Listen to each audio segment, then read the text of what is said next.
President Obama came into office saying that he would, obviously work very hard on bringing diversity to the media. He said that he would have a strong stance on net neutrality. That's a very progressive position. He had opposition to media consolidation. We'll see how that turned out. And expand broadband access. Now, he's done very little to expand broadband access since then. And let's go to the issue of diversity in the media. How did he do there? Well, Free Press had a filing on that gives you a sense of how things have gone.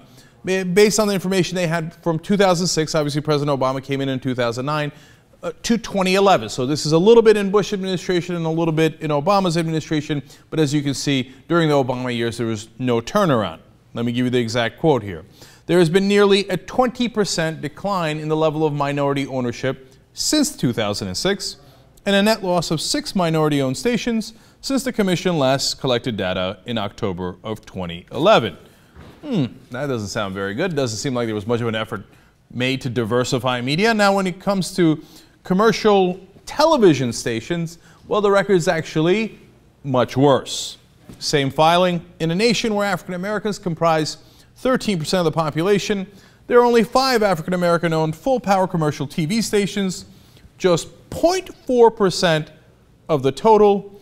This is a 76% decline in just 6 years. So great to have a progressive president in there that knows the value of diversity in the media so that you can get other unrepresented voices into the media so that they can have better representation and that our democracy can flourish with those extra voices and not just the voices of the mega corporations drowning out everyone else, right? Not wrong. President Obama, by his actions, and you shall know him by his works, seems to not give a damn about minority ownership or diversity in the media. Now, how about conglomeration, though? I mean, he was against it in 2008, and he had people on his side as opposed to Hillary Clinton, because she seemed to be more in line with the telecom industry, but he was for change. And look, there's a perfect opportunity here, because Rupert Murdoch wants to gobble up the LA Times and the Chicago Tribune. Those are major papers, and it would violate the existing laws on how much power you can have within the media and how much of the media you can control in certain cities, right? So easy. And Murdoch runs Fox News Channel, which is opposed to President Obama 24 hours of the day, 7 days a week. No brainer. All you got to do is enforce the laws that are already in place. Well, Matt Solar, who's a fellow at the Roosevelt Institute, reports, quote, earlier this year, Obama Federal Communications Commission Chairman Julius Ganikowski proposed relaxing media ownership rules to allow Rupert Murdoch to buy the Los Angeles Times and the Chicago Tribune. Oops. See, this is the amazing thing about Obama. Why? Why do you help a guy who appears to be your arch-nemesis?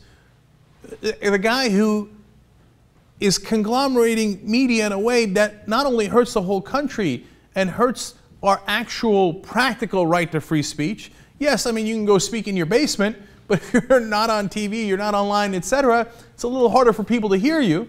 And in fact, he lets the big media conglomerates use that as an excuse all the time, and the giant corporations to use that as an excuse all the time. And it's not just President Obama, the whole government is rigged this way. For example, Verizon recently said that they have the right, their First Amendment right, to censor your emails. Why? Because the government can't interfere with how they exercise their freedom of speech. Obviously, the Supreme Court ruled in Citizens United that because of freedom of speech issues, you could spend unlimited money and unlimited corporate money in politics. So money has all the First Amendment rights in the world, and that's not all, by the way. Fox News has claimed a First Amendment right to be able to distort the news, and they have won here. They lost in Canada, but they won in the United States of America. These are amazing. This is what they've perverted the First Amendment to. Furthermore, my personal favorite is the ratings agencies. They claim that they had a right to give the wrong ratings, to give bad ratings, because remember, all the toxic mortgages, they gave the highest ratings to AAA. Why? They have a First Amendment right to lie to their customers. Well, isn't that lovely? When it comes to our First Amendment rights, I'm sorry, all the media has been purchased. In practical effect, your voice will be diminished because I gave it all to Murdoch. Why did we elect a progressive president who was bashed by Fox News 24/7, then turns around and does the owner of Fox News a tremendous favor by breaking the rules on his behalf, saying, you know what, no, we're likely to okay you buying these newspapers, and what do you gain out of it? Well, look, there's only two possible answers here, which is, number one, on policy issues, President Obama is by far the weakest president we've ever had. All you got to do is be a right-winger and go, boo, and you're like, okay, yeah, what do you need? You want me to break the law for you? Okay, I'll do it, and if you broke the law, I won't look backwards, I'll only look forwards, I'll do anything you ask me to do, right? But that's not the answer, because a guy that weak would have gotten crushed in the last election. But he came out like a lion in this last election, and he beat Mitt Romney with a stick. When it came to his own self-interest, he was actually very strong. So it's not just that he's weak by nature. It's that the system is set up in a way where money always wins. And it doesn't matter if you have a Democratic president or a Republican president. It doesn't matter that it appears on the surface that Fox News and Barack Obama are constantly at war with each other. The reality is they help one another all the time to get more and more money. Power and money rules Washington.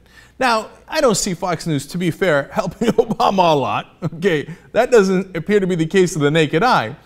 But Obama is elected by the same moneyed interests that are in favor of Fox News, that are in favor of their ultimate goal for both sides, which is right-wing policy.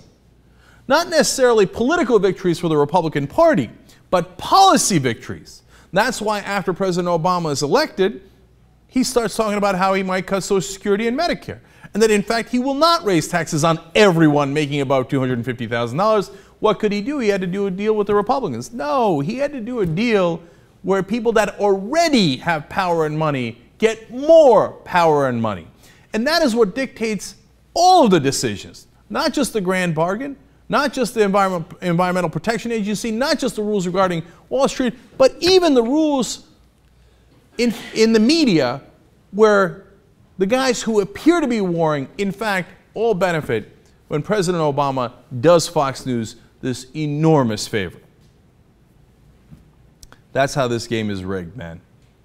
If there was any reality to the fighting that you see Democrats and Republicans that the establishment media loves to hype up, if there was any reality at all, this would be the easiest no of all time. Oh, you'd like to buy the Los Angeles Times and the Chicago Tribune? Hey, everybody, did you hear Rupert would like to buy the Los Angeles Times?